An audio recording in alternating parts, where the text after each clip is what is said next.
గణపతయే నమః. ఓం దుం దుర్గాయే నమః. ఓం ఆంజనేయాయ నమః. ఆదిత్యాయ చ సోమాయ మంగళాయ బుధాయ చ గురుశుక్రశనిభ్యశ్చ రాహవే కేతవే నమః. ఓం జాతవేదసే సునవామసో మమరాతి యతో నిదహాతి వేదః స నః పరుషదతి దుర్గాని విశ్వానావేవ సింధుం దురితాచ్యగ్నిః. ఓం దుం దుర్గాయే నమః. ఓం రాహుగ్రహాయే నమః. ఓం అర్ధకాయం మహావీరం చంద్రాదిత్య విమర్ధనం సింహికాగర్భ సంభూతం తం రాహుం ప్రణమామ్యహం. ఈ యొక్క స్తోత్రాన్ని వీక్షించేటటువంటి వాళ్ళల్లో ముఖ్యంగా ప్రతి ఒక్కరూ దుర్గాదేవిని ఆరాధించవచ్చు. ముఖ్యంగా కర్కాటక రాశి వారు, తులారాశి వారు, సింహరాశి వారు, వృశ్చిక రాశి వారు, మకర కుంభ మీన రాశి వారు మాత్రము తప్పకుండా రాహుగ్రహ ఈ స్తోత్రాన్ని నిత్యము 18 సార్లు పఠించి, అలాగే దుర్గాదేవి యొక్క అష్టోత్తరాన్ని లేదా దుర్గాదేవి యొక్క ఏ మంత్రాన్ని, శ్లోకాన్ని, స్తోత్రాన్నైనా సరే రోజుకి 2 సార్లు ఉపాసిస్తేనే వారు రాహుగ్రహ ఆయన ఆడేటటువంటి విన్యాసాల నుంచి బయటపడే అవకాశాలు ఉన్నాయని గుర్తుంచుకోవాలి. ముఖ్యంగా వినేటటువంటి ఈ యొక్క వీక్షించేటటువంటి ప్రేక్షకులందరూ కూడా ముఖ్యంగా కొన్ని ఎథిక్స్తో కూడినటువంటి ఆ బుద్ధిని, జ్ఞానాన్ని ఉపయోగించుకోగలిగితే బాగుంటుందని ఉద్దేశ్యము. ఎందుకంటే ఈ యొక్క రాహుగ్రహము అనేటటువంటిది ఒక పొగ లాంటిది, సమస్తము వాయువుతో కూడి వ్యాపించి ఉంటుంది. ఎందుకంటే ఇప్పుడు రాహువు కొన్ని నెలల బట్టి వాయు రాశి స్థితిలోనే ఉన్నాడు.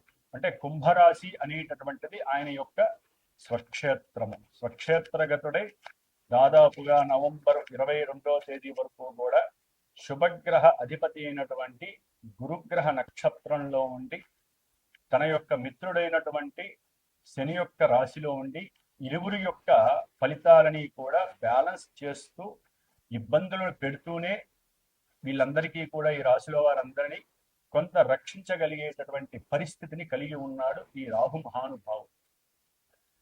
ఎందుకంటే మనకి ఉన్నటువంటి నవగ్రహాలలో రాహుగ్రహానికి, కేతుగ్రహానికి కూడా ఉచ్చము, నీచము, అట్లాగే స్వక్షేత్రము, కుంభక్షేత్రము అనేటటువంటివి ఏదో మన ఋషులు కొంతవరకు ఆపాదించారే కానీ వీరికంటూ ఒక ఇల్లు లేదు, వీరికంటూ ఒక సంస్థానము లేదు. వారు ఏ ఇంట్లో ఉంటే, ఏ నక్షత్రంలో ఉంటే, ఏ గ్రహాన్ని వీక్షిస్తే, ఏ గ్రహము వీరిని వీక్షిస్తే, ఏ గ్రహము వీరి నక్షత్రాలలో ఉంటే ఆ గ్రహము ఆ ఇంటి యొక్క ఫలితాలని మొత్తం వీరు లాగేసుకొని వారికి ప్రసాదించేటటువంటి అతి గొప్పవారు ఈ రాహువు మరియు కేతువు కూడా. వీరు సర్పగ్రహాలు.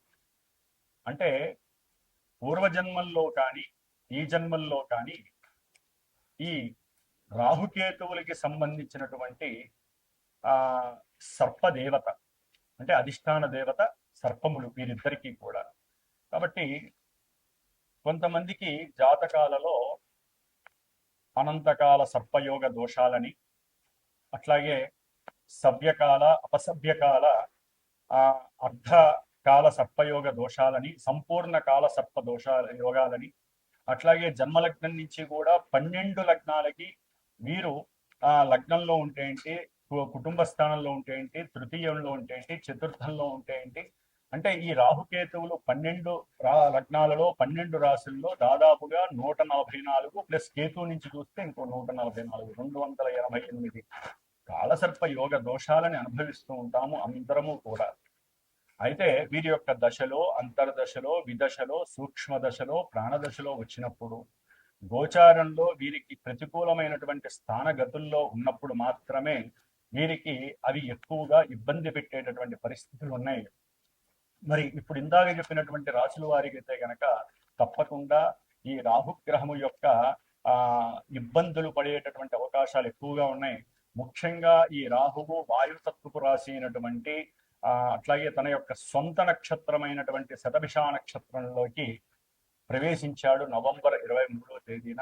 అది తన యొక్క మిత్రరాశి స్వక్షేత్ర రాశి అయినటువంటి కుంభరాశిలో ఉండటం అనేటటువంటిది ఇది నిగూఢమైనటువంటి మర్మగర్భితమైనటువంటి రాశి. కుండ అంటే కుండలో ఏమున్నాయో ఎవ్వరికీ తెలియదు, అంత మర్మగర్భంలో ఉన్నటువంటి ఆ ఈ రాశిలో శని ఈ యొక్క శని యొక్క లక్షణాలని శని ఇచ్చేటటువంటి ఫలితాలని పరిపూర్ణంగా తన యొక్క అధీనంలోకి తీసుకొని మకర రాశి కుంభరాశి. మకరం అనేటటువంటిది ప్రతి వ్యక్తి యొక్క అంటే న్యాచురల్ జోడియాక్లో మేషం నుంచి 10 కర్మస్థానము 11 అధిష్ట స్థానము ఈ 2 రాశులకి అధిపతి అయినటువంటి అంటే వృత్తి ఉద్యోగ కెరీర్ విషయాలకి సంబంధించినటువంటి విషయాలను అట్లాగే ఎవరైతే ఏదైతే మనసులో కోరుకుంటారో ఆ విషయాలని పరిపూర్ణంగా ఇచ్చేటటువంటి రాశి. మరి అన్ని రకాలైనటువంటి లాభాలకి అంటే శరీర ఆరోగ్యము రీత్యా ధనలాభము కుటుంబ సౌఖ్యము అట్లాగే భార్యాభర్తల అనుకూలత విద్యాలాభము సంతాన యోగము అట్లాగే ప్రతి కార్యంలో విజయలాభ సిద్ధి వృత్తిలో ఎదుగుదల కావచ్చు ప్రమోషన్ లెవెల్స్ కావచ్చు మిత్రుల యొక్క సఖ్యత కావచ్చు అట్లాగే తల్లిదండ్రుల నుంచి వచ్చేటటువంటి పూర్వార్జిత ఆస్తిపాస్తులు కావచ్చు కోర్టు వ్యవహారాల యందు లాభస్థితులు కావచ్చు అట్లాగే ముఖ్యంగా ఆకస్మికంగా ఒక ఇన్సూరెన్స్ పరంగా కావచ్చు లేకపోతే వారి పెద్దవాళ్లలో ఎవరైతే చనిపోతే వారికి సంబంధించిన ఆస్తులు వీళ్ళ యొక్క ఆస్తుల్లో కలవచ్చు భూగృహాలు వీరికి ఆకస్మికంగా రావచ్చు.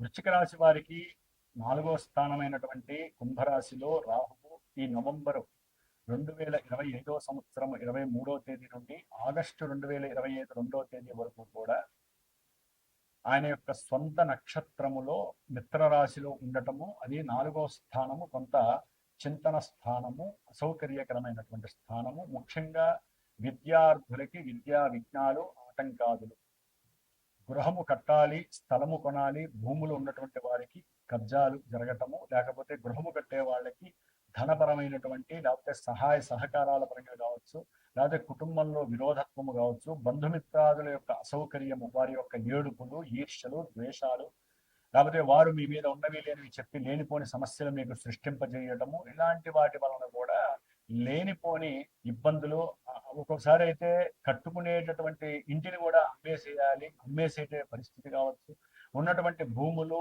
ఈ కబ్జాల్లో ఉన్నటువంటి వాళ్ళు అమ్మేసే పరిస్థితి కావచ్చు. విద్యార్థులైతే మధ్యలో విద్యని ఆటంకం ఎందుకంటే రాహు మంచివాడు కాదు ఆయన ఒక మ్లేచ్చుడు ఆయన ఉన్న స్థానాధిపతి కూడా మంచివాడు కాదు వృశ్చిక రాశి వారికి. సరే జన్మజాతకంలో ఏదైనా యోగాలు చక్కగా నడుస్తూ దశలు అంతర్దశలు అనుకూలంగా ఉండి ఈ రాహువు మంచి ఏదైతే దశలు అంతర్దశలకు సంబంధించినటువంటి స్థానాలు యోగ్యకరంగా ఉండి వారి నక్షత్రాల్లో ఉంటే మంచి యోగాన్ని ఇస్తాడు. ఇందా నేను చెప్పినవన్నీ కూడా బోర్లా పడతాయి అంటే విద్యాయోగం ఇస్తాడు లేకపోతే మంచి సౌకర్యవంతమైనటువంటి వాహన యోగాదులు భూగృహ యోగాలు తల్లి నుంచి లాభస్థితులు కలగచ్చు. ఒకవేళ కనుక ఇప్పుడు వృశ్చిక రాశి వారు ఏది లేదు మాకు వృశ్చిక రాశి కొంతమందికి ఇబ్బందులు కలుగుతుంటే జాతకంలో ఈ రాహు ప్రభావం ఎక్కువగా ఉంటేనే ఇవన్నీ జరుగుతాయి. తల్లి యొక్క అనారోగ్యం వలన మీరు మానసికంగా నష్టపోతారు. అట్లాగే ఫ్రెండ్స్ వల్ల కూడా ప్రయాణాల ఎందు కొన్ని ఇబ్బందులు ఎదురే అవకాశం ఉంటుంది. మీరు బుద్ధిమాంద్యపు పనులు చేసే అవకాశాలు కూడా ఉంటాయి. లేనిపోని అంతర్గత వ్యవస్థల ఎందు మీరు అనవసరంగా ఇరుక్కునే పరిస్థితులు ఉంటాయి. వాహనాల వలన కూడా మీకు ఆర్థిక ధన నష్టము కలుగుతుంది. అట్లాగే సంఘంలో లేకపోతే ఉద్యోగం చేసేటటువంటి వాళ్ళకి ప్రమోషన్ వస్తుంది అనుకున్నప్పుడు అవతలి వ్యక్తుల ద్వారా ప్రమోషన్ వారికి వెళ్ళిపోయి మీకు లేనిపోని ఉద్యోగ భంగాలు కలిగే అవకాశం ఉంటుంది. ధైర్యము సాహసము అతిగా ఉండి ఓవర్ కాన్ఫిడెన్స్ అనేది మిమ్మల్ని కింద పడే అవకాశం ఉంటుంది. కాబట్టి తప్పనిసరిగా ఈ యొక్క వృశ్చిక రాశి వారు దుర్గాదేవి యొక్క ఆరాధన హోమరూపకంగా చండీ హోమరూపకంగా కావచ్చు లేకపోతే స్ఫటికలింగేశ్వరుడికి 18 రోజులు తప్పకుండా చేసేటటువంటి ఈ యొక్క ఆరాధనల వల్ల కావచ్చు లేకపోతే దుర్గా సూక్తము మంజు సూక్త జపాలు కావచ్చు లేకపోతే మీరైనా సరే ఇంట్లో దుర్గాదేవికి సంబంధించినటువంటి స్తోత్రాన్ని లేకపోతే ఓం దుర్గా అష్టోత్తర శతనామాన్ని లేకపోతే విద్యార్థులైతే కనుక గకార స్తోత్రాన్ని చదువుకోండి గణపతి అష్టోత్తరాన్ని చదువుకోండి. ఇట్లా దైవధ్యానం చేసుకుంటూ మీకు కలిగే ఇబ్బందుల నుంచి పక్కకి తొలగండి. ఏదేమైనప్పటికీ కూడా కొన్ని కర్మలు అనేటటువంటిది కొన్ని పూజలు, జపాలు, హోమాదులు మాత్రమే వాటిని మనం త్యజించగలం కానీ అన్ని మనం చేసుకున్నంత మాత్రాన మన యొక్క సొంత వైద్యము, పెరటి వైద్యము మనకి పనికిరాదు. మనం సంపాదించిన 10 పైసల్లో ఎంతో కొంత ఖర్చు పెడితేనే దైవపరంగా కానీ, దానపరంగా కానీ, హోమపరంగా కానీ ఆ యొక్క ఎఫెక్షన్స్ మనకి కలుగుతాయే కానీ మన పూజలు మనం చేసుకుందాంలే, మన యొక్క పరిస్థితులు మనకి అన్ని అనుకూలంగా ఉంటాయి అనుకుంటే అది వారి యొక్క సొంత అభిమాన శక్తి. ఏదేమైనప్పటికీ దైవ ధ్యానము మీరు చేసుకున్న మంత్ర ప్రయోగం ద్వారా గురువులు చేసిన మీకు శుభము కలుగుగాక. ఓం దుం దుర్గాయే నమో నమః.